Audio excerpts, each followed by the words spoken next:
So కాబట్టి dear brothers and sister, ప్రేమ అనేక దోషములను కప్పుతుంది అని అంటే అవును. మన పిల్లలు ఇప్పుడు తప్పు చేసారు అనుకోండి, ఏమనిపిస్తుంది? కవర్ చేసుకుంటామా లేదా? అదే వేరే చిన్న మాట అంటే నా కొడుకుని అట్లా అంటావు, నా కూతురు ఇట్లా అంటావు అంటే రివర్స్ అవుతుంది. ఎందుకు? మన పిల్లల పట్ల మనకు ప్రేమ ఉంది కాబట్టి వాళ్ళు ప్రవర్తిస్తాం, అంతేనా? మిగతా వాళ్ళు మనం ప్రేమించాం కాబట్టి వాళ్ళు ఏం చేస్తాం మనకు తప్పుగా అనిపిస్తది. నువ్వు ఇతరులను తప్పుగా చూడడానికి గల బలమైన కారణం ఏంటి? ప్రేమ లేకపోవడమే, సింపుల్ లాజిక్. నీకు ఒక వ్యక్తులను నువ్వు ప్రేమించట్లేదు కాబట్టి తప్పులు వెతుకుతాం. ప్రేమ ఉంటే తప్పులు వెతుకం. తప్పులుగా కనిపించినా కూడా ఏం చేస్తాం? కవర్ చేస్తాం, కప్పుతాం వాటిని. సో ఇది నిజంగా క్రైస్తవ జీవితంలో మనం ఎదగకపోవడం వల్ల నష్టం అండి. ఎదగాలి ఖచ్చితంగా. ఎక్కడ ఎదుగుంటున్నాడు? ప్రేమలో. కాబట్టి అన్నిటికంటే ముఖ్యంగా అన్నది, అన్నిటికంటే ఏది ముఖ్యంగా? ప్రేమ అనేక పాపములు కప్పును కనుక అన్నిటికంటే ముఖ్యంగా ఒకరి ఎడల ఒకడు వికటమైన ప్రేమ గలవారై ఉండుడి. ఏది పెంచుకోవాలి మన జీవితంలో? అన్నిటికంటే ముఖ్యంగా ఎదగాల్సింది దేనిలో అండి? ప్రేమ కదా. మాట్లాడినప్పుడు ఏమన్నాడు? ఉపదేశ సారం ఏదనగా కదా. ఉపదేశం ఒక సారం అంతా ఏంటిది? స్వార్థమైనటువంటి కదా, మంచి మనసాక్షి నుంచి వెళ్ళి కదా, నిష్కపటమైనటువంటి హృదయం నుండి చూపించే ప్రేమనే. సో ప్రేమ అనేది చాలా ఉన్నతమైనది. ఆ ప్రేమను మనం ప్రదర్శించాల. బోధ యొక్క సారాంశం అంతా కూడా ప్రేమనే, అవునా? అందుకే కంటికి కనిపించే సహోదరుని ప్రేమించలేని వాడు కనబడని దేవుని ఎప్పటికీ ప్రేమించలేడని వాక్యం సెలవిస్తుంది. సహోదరుని ద్వేషించేవాడు నరహంతకుడు, నరహంతని అని నిత్యజీవము ఉండదు. సహోదరుని ద్వేషించేవాడు ఇప్పటికీ చీకటిలోనే ఉన్నాడు. సహోదరుని ద్వేషించేవాడు అంట అబద్ధికుడు అంట, అవునా? అంటే ప్రేమ ఏం చేస్తుందంటే ఇవన్నీ చేయకుండా చేస్తుంది. నన్ను అబద్ధం ఆడకుండా చేస్తుంది ప్రేమ. ఎఫెసీ 4:25 ఏమంటారండి? మనం ఒకరికొకరు అవయంలో ఉన్నాం కనుక ప్రతి వాడు తన పొరుగు వానితో సత్యమే పలుకవలేము. అంటే చూడండి ప్రేమ యొక్క గుణం ఎంత గొప్పదో. మొదటి కొరింథీ 13వ అధ్యాయంలో ప్రేమ యొక్క గుణాలు. ప్రేమ త్వరగా కోపపడదు, ప్రేమ అపకారం మనసులో ఉంచుకొనదు, ప్రేమ సత్యమునందు మాత్రమే సంతోషిస్తుంది. ప్రేమ యొక్క క్వాలిటీస్ అవి. మరి అదే పెరగకపోతే లాజిక్ ఎవరు కావాలప్పుడు? అవునా? మేబీ మీరు మంచి లాజిక్స్ ఉండొచ్చు మీ దగ్గర. నీ దగ్గర ప్రేమ లేనప్పుడు నీ లాజిక్స్ తో మనకి ఎవరికి అవసరము ఉండదు.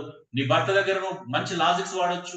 ఒక భార్య నీ భర్త దగ్గర లాజిక్స్ వాడొచ్చు, ఒక భర్త భార్య దగ్గర మంచి లాజిక్స్ వాడొచ్చు. ఒకవేళ ప్రేమతో అవి చేయించకపోతే ప్రయోజనం ఏంటి? లాజిక్ పనిచేస్తుంది అప్పుడు. ఇప్పుడు నేను మీతో మాట్లాడడానికి నాకు 100 లాజిక్స్ ఉంటాయి, అవునా?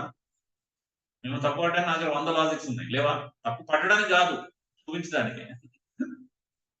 అంటే లాజిక్స్ అనేది ఇక్కడ వర్కౌట్ కాదు. ప్రేమ అనేది చాలా ప్రధానమైనది క్రైస్తవ జీవితం. నువ్వు అప్పుడు ప్రేమ లేకుండా ఎన్ని లాజిక్లు చూపిస్తే ఆయన అలా చేయడం తప్పు కదా, ఇది ఇలా చేయడం తప్పు కదా, అమ్మాయి అలా చేయడం తప్పు కదా, మా కోడలు మా అత్తలా ఉండడం తప్పు కదా, మా కోడలు ఇలా ఉండడం తప్పు కదా అంటే 100 వస్తాయి అవి. కానీ ప్రేమ ఉంటే ఆ ఒక్క లాజిక్ కూడా వెతకం, అవునా? So dear brothers and sisters, బాగా గుర్తుపెట్టుకోండి. ప్రేమ లేనప్పుడే లాజిక్లు వాడతాం, ప్రేమ ఉంటే లాజిక్లు అవసరము ఉండదు. నేను లాజిక్లు వెతకను కొన్నిసార్లు. ఇప్పుడు ఎక్కడ కలవాలనుకున్న కలవలేదు, అప్పుడు లాజిక్ ఎందుకు కలవలేదు? లాజిక్ అవసరం లేదు. ప్రేమ కాపాడుకోవాలి కాబట్టి లాజిక్ ఏం చేయాలి? వదిలేయాలి. ఇప్పుడు ఒక ఎగ్జాంపుల్ చెప్తాను. అంటే మర్చిపోయాను. ఏం మర్చిపోయాను తెలుసా? అక్టోబర్‌లో నవంబర్ ఫస్ట్ వీక్‌లోనో విల్లీ తన ఫ్యామిలీతో స్వీడన్ నుంచి వచ్చాడు హైదరాబాద్. 3 నెలలు ఉన్నాడు ఇక్కడ. 3 మంత్స్ ఉన్నాడు. ఒక ఫోన్ కాల్ లేదు, ఒక మెసేజ్ లేదు, ఒక కలవడం లేదు. మన సన్ని వాళ్ళ ఇంటికి వెళ్ళినప్పుడు కూడా విల్లీ ఎలా ఉన్నాడంటే నన్ను కూడా కలవలేదన్న 3 నెలలు ఇక్కడే ఉన్నాడు. ఆఫీస్‌లో ఒక 10 నిమిషాలు కలిసి వెళ్ళిపోయిండు. ఇంక అంతా తర్వాత ఎన్నిసార్లు పిలిచినా రాలేదు.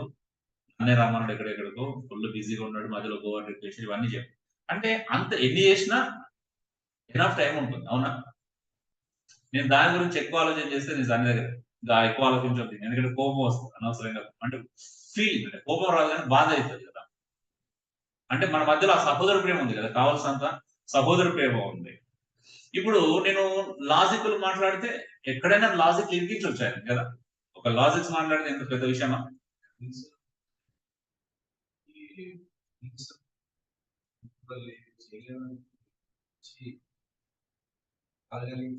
బాగా అంటే ఎంత పెయిన్ ఉంటుంది ఒకసారి ఊహించండి. అంటే మా తమ్ముడు అంటే సొంత తమ్ముళ్ళగా భావి అంటే ఆయనకు లేదని చెప్పలేను ఇప్పుడు దాన్ని బట్టి. నేనేమో పరిస్థితులు అలాగా వచ్చున్నాయేమో లేకపోతే అరే ఫైన్ ఇప్పుడు సన్నీ లాగా అరే సరే అన్న ఫస్ట్ 1 వీక్ ఎవరికైనా ఒక దేశం నుంచి ఇంకో దేశం వస్తే సిక్ అవుతారు. సరే 1 వీక్ తర్వాత సిక్ అయిపోయిన తర్వాత మళ్ళీ ఏంటిది కోలుకుంటారు కదా! ఎవరైనా సిక్ అవుతారు 1 వీక్. తర్వాత సరే 1 వీక్ అంతా మొత్తం ఎంజాయ్ చేసొచ్చిరనుకో. ఒక 1 వీక్ మొత్తం ఫ్యామిలీతోనే గడిపారనుకో. ఇంకెంత టైం ఉంటది కలవడానికి ఫ్రెండ్స్‌ని. సరే మనం ఏమన్నా పాతోళ్ళమా? సరే మనం ఏమన్నా కొత్తోళ్ళమా? మనతో అంత ఇంటిమసీ ఉంది. మనతో అంతా అదుంది. కనీసం షేర్ చేసుకోలేదు. అరే! నాకు ఇట్లా ఉంది పరిస్థితి. అంటే లాజిక్‌లు ఇవన్నీ రైటే. లాజిక్‌లో ఎక్కడ పొరపాటు లేదు. అవునా? ఉందా అండి?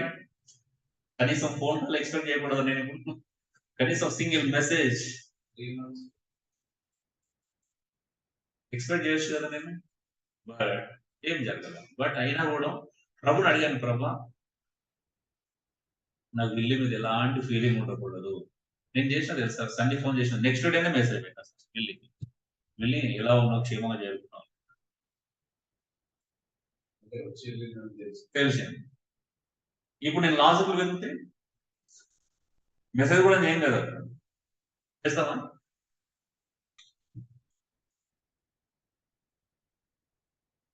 అదే అంటున్నాను. ప్రేమ అద్భుతమైనది. నేను ప్రేమతోనే మనం ఏదైనా సాధించగలుగుతాం.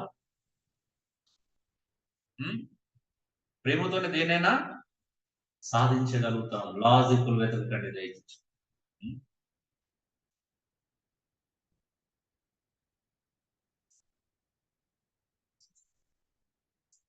ఇప్పుడు అంటే చెప్తున్నాను సందర్భం వచ్చింది కాబట్టి. లాజిక్‌లు వెతికితే ఏమైతది? ఇక అబ్బి బాగాలేనప్పుడు మా అబ్బిని చూడడానికి ఎవరు రాలేదు. లాజిక్ వెతికితే ఎలా ఉంటది చెప్పండి? వెరీ సీరియస్ విషయం. ఉల్టా మా అత్తమ్మ వాళ్ళు మా మా మా బ్రదర్ ఇన్ లాస్ మా మేనత్త, మా మేనమామ వాళ్ళ వైఫ్ కరోనా టైంలో చనిపోయింది. నేను అక్కడ ఇక్కడున్నామా అప్పుడు మనం? లేదు. నేను గోవాలో ఉన్నాం. సారీ గోవా మధ్యప్రదేశ్‌లో ఉన్నా. మధ్యప్రదేశ్‌లో ఉన్నామని కూడా పట్టించుకుంటలేడు ఆయన మా బామ్మర్ది. మాట్లాడలేదు మాతో. మా అమ్మ చనిపోతే రాలేదన్నాడు. అది ఎట్లొస్తాం ప్రాక్టికల్ థింకింగ్ ఉండదు కదా ఇప్పుడు. అసలు ఇంప్రాక్టికల్ థింగ్ నేను మధ్యప్రదేశ్ నుంచి ఎట్లొస్తాను ట్రీట్మెంట్ జరుగుతుంది, కీమోలు ఎక్కుతుంది ఆయనకి. అక్కడ నుండి కరీంనగర్‌కి వచ్చి నేను మా అత్తమ్మ ఫ్యూనరల్ అటెండ్ చేయగలుగుతాను నిజం చెప్పండి. ఆమె ఫ్యూనరల్ ఎలా జరిగిందని చూస్తేనే ఫస్ట్ వేరే విషయం. ఆమె టచ్ కూడా చేయలేదు. వాళ్ళొచ్చి మాస్కులేసుకొని ఆమెను ఏసేయలేదు. ఏమైనా లాజిక్ ఉందా చెప్పండి అసలు ఎవరన్నా? అంటే మానవుడు ఎంత బలహీనుడు అనంటే నేను షాక్ అయ్యాను. అరే! కనీసం కామన్ సెన్స్ కూడా వాడలేదక్కడ. ఎవరైనా వచ్చి అరే! మేము రాలేకపోయినామంటే దానికి బాధపడడం ఎందుకు? అది కుదరదు. ఆ ప్లేస్‌లో నేనున్నా రాలేను అని చెప్పడానికి దాన్ని బట్టి నువ్వు ఫోన్ చేస్తే కూడా లిఫ్ట్ చేయలేదు. మేము మా ఇంట్లో అంటే ఏదంటారు మామూలుగా నిద్రగాని పిలుస్తారు కదా! భోజనాలు. రమ్మంటే కూడా ఎవరు రాలా. ఇద్దరు అరే! ఎంత అనిపించిందంటే మళ్ళీ కూడా అక్కడ మళ్ళీ నేను అదంతా మర్చిపోయి నెక్స్ట్ డే మళ్ళీ మేము కదా! కరీంనగర్ ఎళ్లి వాళ్ళందరి ఇంట్లలో పర్సనల్‌గా విజిట్ చేసి వచ్చాను. అంటే గెలుచుకున్నాం. ఏం చెప్పి ఎళ్లి మళ్ళా సారీ చెప్పి పోయి ఇంటికి వచ్చాను. అప్పుడు మళ్ళా ఎక్కడో టాపిక్ వచ్చినప్పుడు మా బావ కనీసం ఇంటికన్నా వచ్చి మాట్లాడిండు అని అనుకున్నారు. అంటే చూడండి ఎట్లా ఉండేవి కొన్ని సిట్యుయేషన్స్. సో, సరే వాళ్ళు అన్యులు కాబట్టి మనం అస్సలు పట్టించుకోం. కదా! మనం క్రైస్తవులనే పట్టించుకోం. ఇక అన్యులనే పట్టించుకుంటాం. సో, ప్రేమ అనేకమైన దోషాలు కలుపుతాయి. నేనంటది కోరుకుంటున్నా. మీరందరూ ప్రేమలో ఎదగాలి. మీరందరి లోపల లోపం చూస్తున్నారు. ప్రేమలో ఎదగట్లేదు మనం. ఎక్కడ ఎదగకపోయినా పర్లేదండి. మీరు ఆర్థికంగా ఎదగకపోయినా పర్లేదు. మంచి అందంగా స్లిమ్‌గా కాకపోయినా పర్లేదు. అందంగా కాకపోయినా పర్లేదు. తెల్లగా కాకపోయినా పర్లేదు. అవసరం లేదు అవన్నీ. మనసు అందంగా ఉంటే చాలు కదా! ప్రేమలో ఎదిగితే అంత అందంగానే కనిపిస్తది. ప్రేమ ఒక్కటే మనల్ని అందంగా ఆ! నీ తెలివి ఎంతున్నా నాకు అవసరం లేదు. తెలివి విషయం వస్తే మీ అందరికంటే ఎక్కువ నేను వాడతాను. But I don't like. అంటే నేను తెలివి మీద డిపెండ్ అవ్వలేదు. జ్ఞానయుక్తంగా మాట్లాడితే మీ అందరికంటే ఎక్కువ జ్ఞానం ఉందని మీకు కూడా తెలుస్తది. అవునా? సంఘానికొచ్చి ఆఫ్‌లైన్, ఆన్‌లైన్‌లో మనందరికంటే నాకు ఎక్కువనే జ్ఞానం ఉంది. తక్కువేం లేదు. అవునా? నేను లాజికల్‌గా కొట్టగలుగుతాను. బిబ్లికల్ కూడా కొట్టగలుగుతాను. బట్ నాకు కావాల్సింది లవ్. ప్రేమ లేకపోతే ప్రయోజనం ఏంటండి?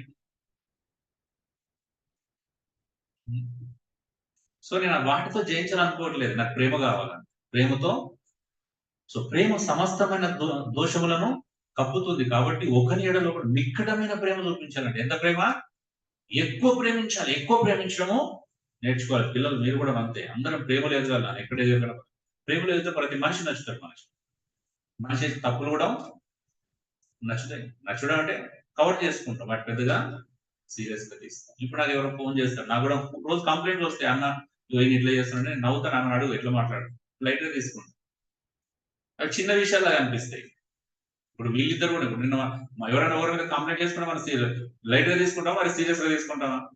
పట్టించుకోం కదా. ఎందుకు పట్టించుకోమంటే అవి చిన్న విషయాలు కాబట్టి పట్టించుకో, మరి అంత సీరియస్ గా ఆలోచించే విషయాలు కాదు కాబట్టి పట్టించుకో. కంప్లైంట్స్ కొన్ని లైట్ గా తీసుకుంటాం. ప్రేమ ఎప్పుడు కూడా మనిషి యొక్క దోషం కలుగుతుంది. ప్రేమ ఎంత ప్రేమిస్తే భార్య భర్తను అంత ప్రేమిస్తాడు, భర్త భార్యను అంత ప్రేమిస్తుంది, ఒకరినొకరు అంత ప్రేమించుకుంటారు, పిల్లలు అత్తమామలు ప్రేమిస్తారు, అత్తమామలు పిల్లల్ని ప్రేమిస్తారు, సంఘంలో ఒకరినొకరు అంతే ప్రేమించుకుంటారు. మీ లైఫ్ లో ఏమున్నా లేకపోయినా ప్రేమ లేకపోతే, అందుకంటే ప్రేమ లేని వాడైతే పెద్దడు అన్నాడు. మొదటి కొరింథీ 13 ఏమన్నాడు? నువ్వు ఎన్ని భాషలు మాట్లాడినా, ఎంత దేవదూతల భాషలు మాట్లాడినా తెలుసున్నా, నువ్వు ఇతరులకు సహాయం చేయడం తెలుసున్నా, నువ్వు 10,000 ఇతరులకు కష్టం వచ్చినప్పుడు మనం ఎంత సఫర్ చేయడం ఉపచారం చేసినా, అవునా కదా, బీదల కంటే ఆస్తంతా అమ్మించిన, శరీరాన్ని కాల్చి వేసుకొని మనం స్ట్రగుల్లో ఉన్నప్పుడు హెల్ప్ చేసిన, వాళ్ళ ప్రేమ లేకపోతే వ్యర్థుడండి. ఆమె సో ప్రేమ లేకపోతే వ్యర్థమని అన్ని వ్యర్థం. ఒకటే క్రైస్తవులుగా ప్రేమలో ఎదుగుతాను, చాలా మంచిగా అనిపిస్తారు ప్రేమలో ఎదిగితే, అదే గొప్ప విషయం. మాకు పడని వ్యక్తి మీద నాకు కోపం రావట్లేదంటే నేను జయించినట్టే కదా ఇప్పుడు, అవునా కదా. కొన్ని పేర్లు కొన్ని ఒకప్పుడు విన్నప్పుడు కోపం వచ్చేది, ఇప్పుడు ఆ పేర్లు అంటే ముఖంలో కోపం రావట్లేదు, ముఖ కవలికలు మారట్లేదు, హ్యాపీ అనిపిస్తుంటే జయించినట్టే. సో అది కావాలా నాకు, అదే నేను కోరుకుంటుంది. సో కాబట్టి show and share your love, లేదు అంటే అర్థం ఉండదు. ఒక మాట చెప్పి నేను ముగిస్తాను. ఏడో పాయింట్ మనం చూసుకుందాం. 10-11 వచనాలు చూస్తున్నాం. అది ఏమన్నాడు? దేవుడు నానా విధమైన కృప విషయమై మంచి గృహ నిర్వాహకులై ఉండి, ఒక్కొక్కడు కృపవారం పొందిన కొలది ఒకరి ఒకడు ఉపచారం చేయడు. ఒకడు బోధించినట్ల దైవోక్తులను బోధించినట్లు బోధించవలను, ఒకడు ఉపచారం చేసినట్ల దేవుడు అనుగ్రహించు సామర్థ్యం నుండి చేయవలను. ఇందువలన దేవుడు అన్నింటిలోనూ యేసుక్రీస్తు ద్వారా మహిమపరచబడును. యుగ యుగములకు మహిమ ప్రభావం ఆయనకు ఉండును గాక. Amen. So 7 point, serve others. ఏం చేయాలా? సేవ చేయండి ఇతరులకి, అవునా. ఇతరులకు సేవ చేయండి. ఎలా సేవ చేయడానికి? నీ దగ్గర ఏం శక్తి లేదు. దేవుడు ఏం చేస్తున్నాడు? ఒక్కొక్కడికి కృపావరం ఇస్తాడంట కదా.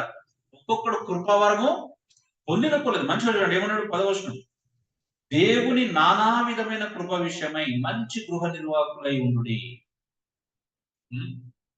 ఏమంటారా? దేవుని నానా విధమైన కృప అంటే, నానా విధమైన కృప అంటే కళ్యాణ్కి ఒక కృప ఇస్తాడు, సునీలను ఒకటి ఇస్తాడు, ఐజాక్ ఇస్తాడు, చిన్నకి ఇస్తాడు, అశోక్, రేణుకకి ఇట్లా, వినోద్ అంటే శేఖర్కి, సునీల్, ఇక్కడ ప్రతి ఒక్కరికి, పుష్ప కావచ్చు, అందరికి ఒక్కొక్కరికి దేవుడు ఏం చేస్తాడు? ఒక కృపావరం ఇస్తాడు. ఈవెన్ చంటికి ఇస్తాడు, అందరికి ఇస్తాడు. ఇక్కడ ఒక్కొక్కరికి ఒక కృపావరం ఇస్తాడు. ఆ కృపావరం పొందిన కొలది ఏం చేయాలంట? ఏం చేయాలి? కృపావరం పొందిన కొలది బ్యాంకులో దాచిపెట్టుకోవాలి, ఇంట్లో భద్రంగా దాచిపెట్టుకోవాలి కదా.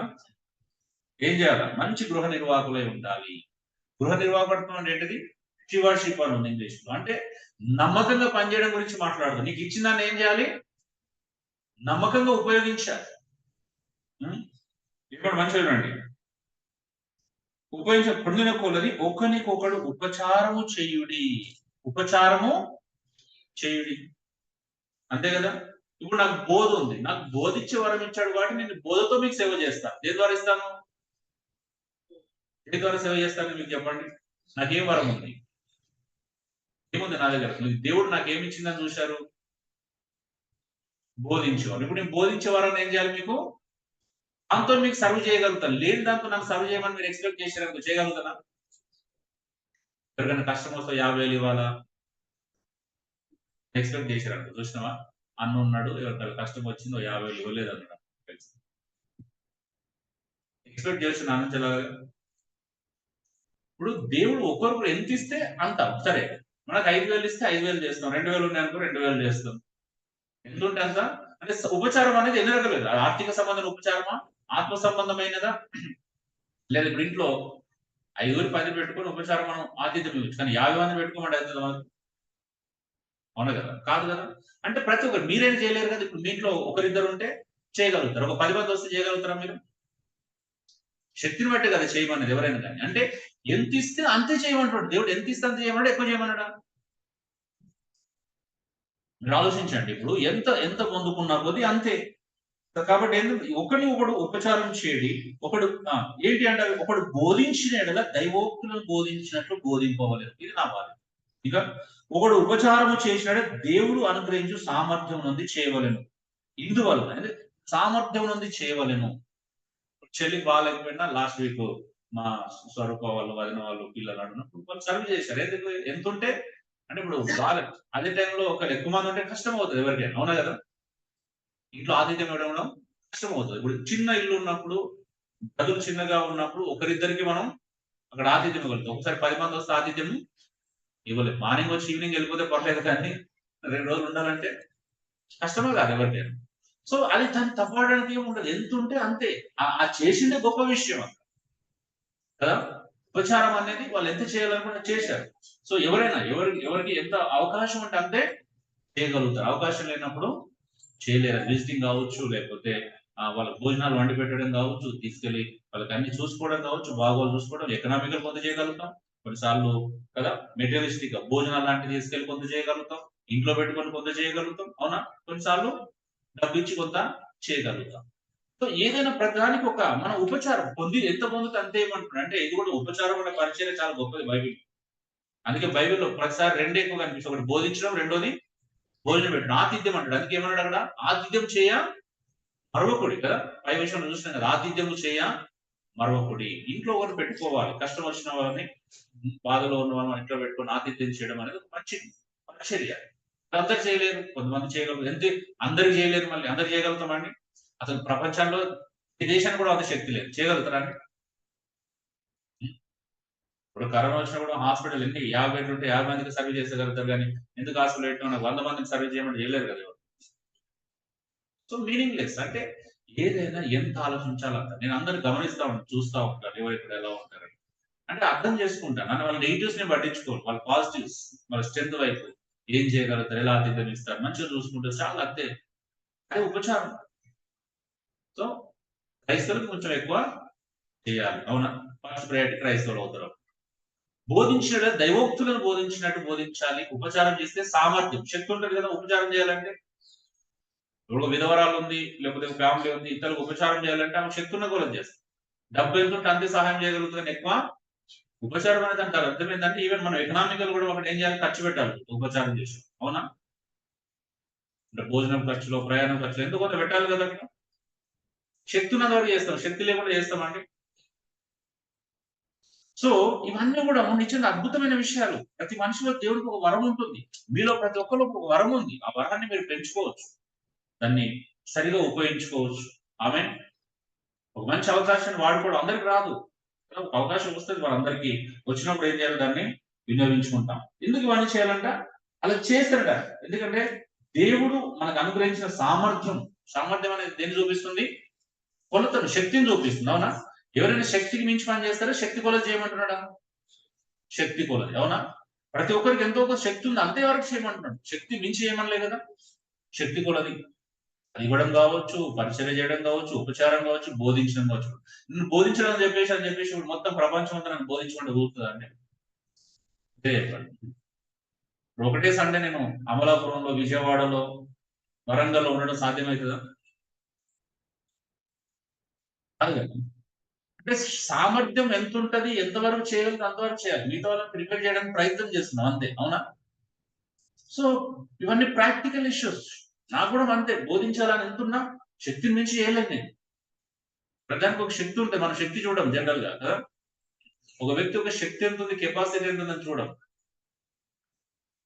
ఇవన్నీ ఇలా చేస్తే ఏమైందంట, ఎందుకు చేయాలి ఇవన్నీ? ఇందువలన దేవుడు అన్నింటిలోనూ యేసుక్రీస్తు ద్వారా మహిమపరచబడును, యుగ యుగములకు మహిమయు ప్రభావం అనుకుంటున్నారు. ఆమె మీరు పని చేయకపోతే దేవుని మహిమ కలుగుతుందా? ఇంట్లో ఉండి దేవ మహిమ మహిమ అంటే వస్తుందా దేవునికి? మీరు పని చేయకుండా దేవుని మహిమపరచలేరు. మీరు దేవుడు చెప్పినట్టు చేయకుండా దేవుణ్ణి మహిమపరచలేరు. మీకున్న వరాలని సర్వీస్ చేయడానికి, ఇతరులను సేవ చేయడానికి వాడుకోకపోతే దేవుడు ఇవన్నీ చేస్తేనే దేవుడు యేసుక్రీస్తు ద్వారా అన్నింటిలో మహిమ కలుగుతుందంట, అవునా? అంటే ఇప్పుడు నేను బోధించడం ద్వారా దేవుని మహిమపరుస్తున్నట్టే కాదే. చెల్లి వాళ్ళు కానీ మీరు కానీ ఎవరికైనా ఉపచారం చేసినట్టే దేవుని మహిమపరిచినట్టే కాదా. మళ్ళీ నేను దేవానికి మహిమ కలుగునని చెప్పకపోయినా అది మహిమ, అవునా? రాజు ఇక్కడ ఉన్నప్పుడు సార్ మీ అందరికి ఎంతో కొంత సేవ చేసిన అది కూడా మహిమనే. చిన్ని చేసిన, ఐజాక్ చేసిన, శేఖర్ చేసిన, కష్టాలను డ్రాప్ చేసి వచ్చారు, పిక్ చేసుకున్నారు, లేకపోతే పేషెంట్ దగ్గరికి వెళ్ళి మీరు ఇంజక్షన్ ఇచ్చి వచ్చారు, లేకపోతే రాజు ఇప్పుడు సెలవు పెట్టి వచ్చాడు అంటే కరోనా ఇదంతా ఏంటిది సేవన కాదు. అయితే సేవ నాకు తెలుసు అది సేవ. అందుకే నేను వాళ్ళని ఇలాంటి విషయంలో ఎప్పుడు అదిగా సేవనే, అన్ని సేవనే అవి. ఆ సేవను ఏం చేయాలి? మన శక్తి ఉన్నంత వరకు చేస్తుండాలి, శక్తి పొందిన కొలది చేయాలి. అవునా? ఇప్పుడు ఇంతే ఉండదు, రేపు పెరుగుతుంది మన శక్తి. అవునా?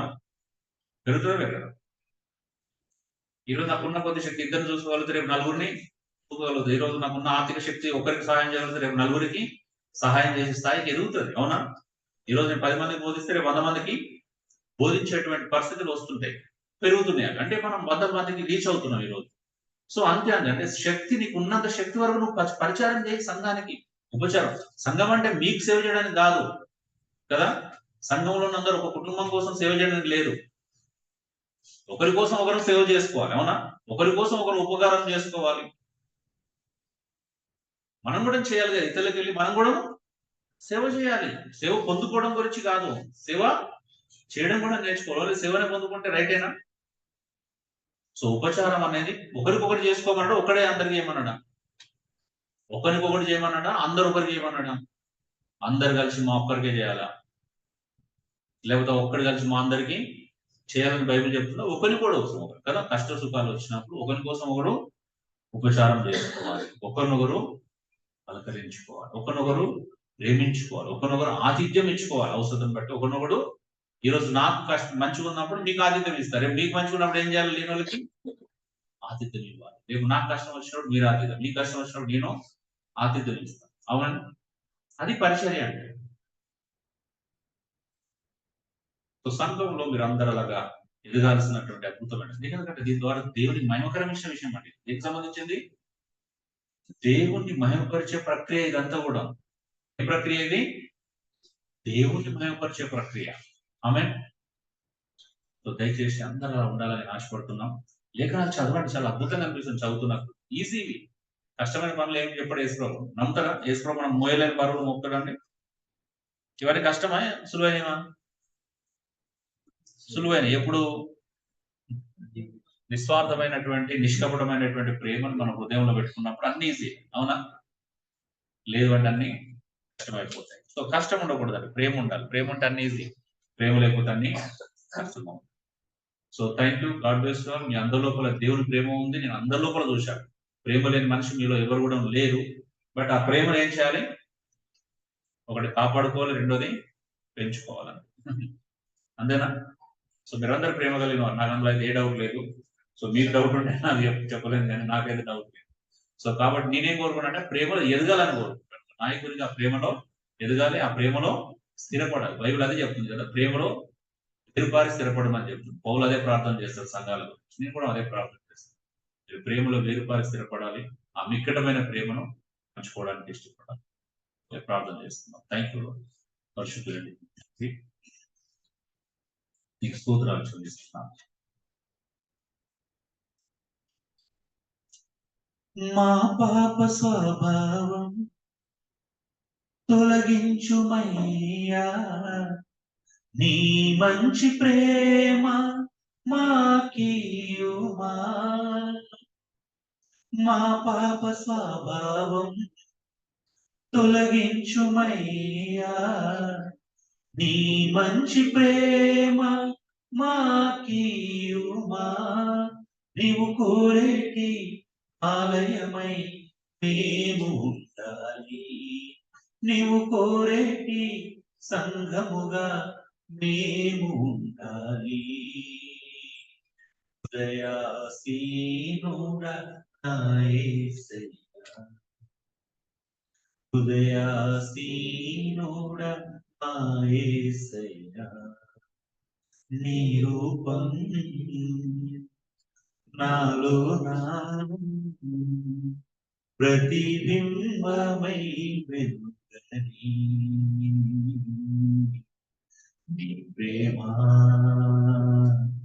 నీ కరుణ మా హృదిలోన ప్రవహించని రాజు నీవే కదా నీ దాసుడనేనే కదా రాజు నీవే కదా నీ దాసుడనేనే కదా నీ కోసం ప్రతి క్షణం జీవించని నీ కోసం ప్రతి క్షణం జీవించని నీ రూపం ముద్రించని నీ రూపము నాను ముద్రించని నీ రూపం నాలో నా ప్రతిబింబమై వెలుగని నీ ప్రేమ నీ కరుణ మా హృదిలోన ప్రవహించని ఆరాధన ఆరాధన ఆరాధన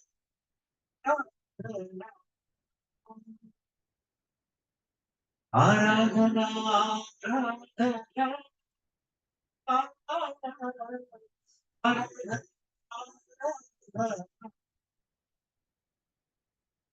ఆరాధన ఆరాధన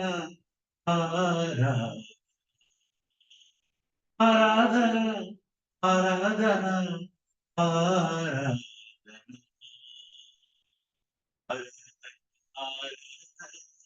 ఆరాధన ఆరాధన ఆరాధన ఆరాధన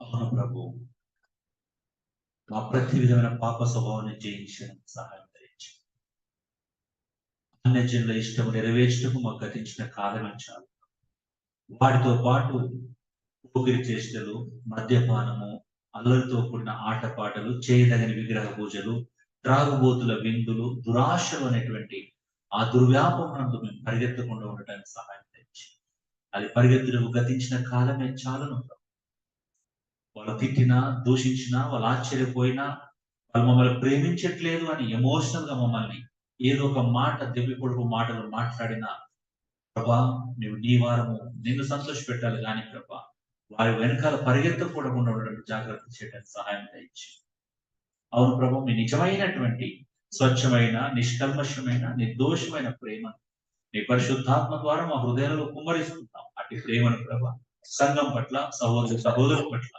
మేము ప్రదర్శించుటకు పంచుకోవడానికి సహాయం తెచ్చి ఒక్కొక్కరికి మాకు వరం ఇస్తున్న కొద్దీ ఆ వరాలని ప్రభు ఉపయోగించి ఇతరులను పరిచయం చేయటానికి సేవ చేయటానికి ఇతరులని బలపరచడానికి ఇతరులను ఆదరించడానికి మా ప్రార్థన వినడానికి నీకు స్తోత్రాలు చెల్లిస్తాం విన్న వాక్యం అందరి హృదయాలు ఫలింపచేయమని అలాగే ఎవరైతే అస్వస్థతగా ఉన్నారో నవీన్ కుటుంబాన్ని అంతటిని వైరల్ గా నుంచి స్వస్థపరచండి బాగు చేయండి ప్రభా సన్నిని కూడా ప్రభు తను ఎదుర్కొంటున్నటువంటి ఆ శరీర సంబంధమైనటువంటి వ్యాధి నుంచి విడిపించమని ప్రతిపాడుకోవచ్చు స్వస్థపరచండి ప్రభా ఇంకెవరైతే అస్వస్థ గురై ఉన్నారో వారందరినీ మీరు స్వస్థపరచండి అన్నింటికంటే ముఖ్యంగా ప్రభా ఇదిగో ప్రభా నీ ఆత్మలో వర్తిల్లే విధంగా ఆధ్యాత్మిక జీవితం జీవించే విధంగా నీ ప్రేమను పంచుకుంటూ రక్షణను కాపాడుకునే విషయంలో ముందుండటానికి సహాయం అక్క వాళ్ళు ఇతరులు ప్రభు అందరూ కూడా ఎవరైతే ప్రభా దీర్ఘకాలిక వ్యాధులు బాధపడుతున్నారు నీరసంగా ఉంటున్నారు వారందరినీ స్వస్థపరచండి బాగు చేయండి ప్రభా బలాన్ని ఇవ్వండి నీకే స్తోత్రాలు చెల్లిస్తూ మమ్మల్ని సంపూర్ణ నీ చేతులకు అప్పగించు యేసు దివ్యనామములో వేడుకొంచున్నాను పరలోక తండ్రి ఆమేన్.